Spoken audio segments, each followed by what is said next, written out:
Good morning, my friends.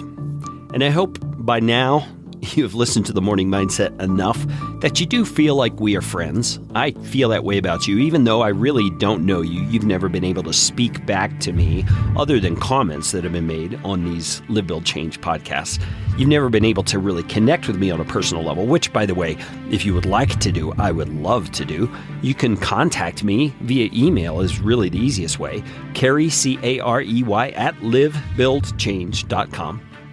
But regardless, I consider you a friend because you are striving right alongside me to build up your most holy faith in Jesus Christ. And this morning mindset is evidence of that. The fact that you're listening is evidence of that. And that is someone I can count as my friend because we are on the same path and we have a common goal.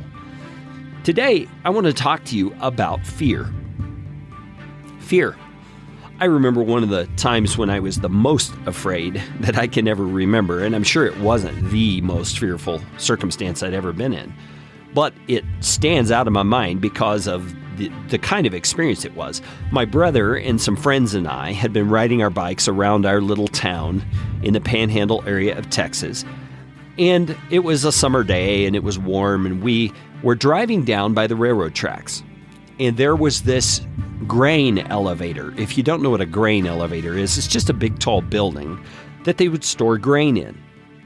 But this grain elevator was abandoned. It was old. It was rusty. It was this metal thing, and it was just abandoned.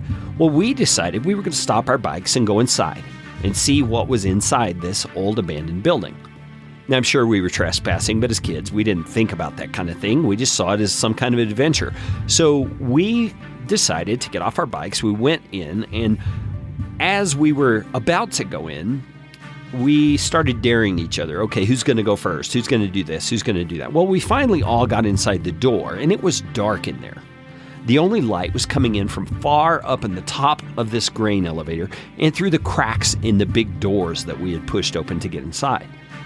And so we couldn't see very well, but we could see streaming down from the top was this light, and there was a ladder going up, and it was this rickety old ladder.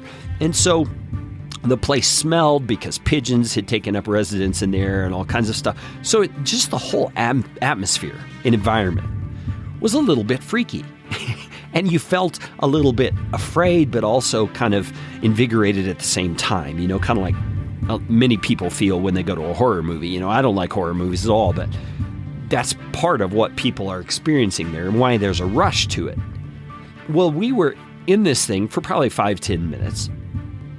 We had climbed up this rickety old ladder all the way to the top, just a very foolish thing.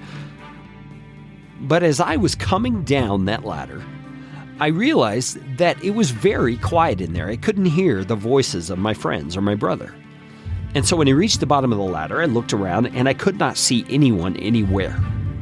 They had gone out, and I was the only one still inside. And so with a feeling of fear in my heart, I ran outside. And my brother and his friends were gathered around. They were kind of talking amongst themselves. I ran out. I said, "Why didn't you guys leave me in there?" And they looked at me with this look of terror on their eyes, and they said, "The boogeyman is in there." And I thought they were trying to pull some joke on me, and I'm saying the boogeyman is not in there. They insisted, "No, he's back in that back corner. We saw him. You go in there if you don't believe us, and you go see." Okay, well, long story short, I decided I was going to call their bluff, and I went back toward the door. I started to push on the door, and just as I was reaching for it, it opened outward toward me, and out stepped this bum, this wino, this guy who had been sleeping in there, a homeless guy. And, oh man, it just freaked me out. The fact that someone was actually coming out of that place caused this fear to rise up in me. Now, we're almost done with this episode, but I wanted to set the stage for the next few days to talk about fear, because fear is a very real thing we all experience in our lives in a variety of contexts. And I'm going to submit to you that fear is something we create. And I'm going to show you from the Bible how it's true. Join me again tomorrow on the Live, Build, Change Morning Mindset.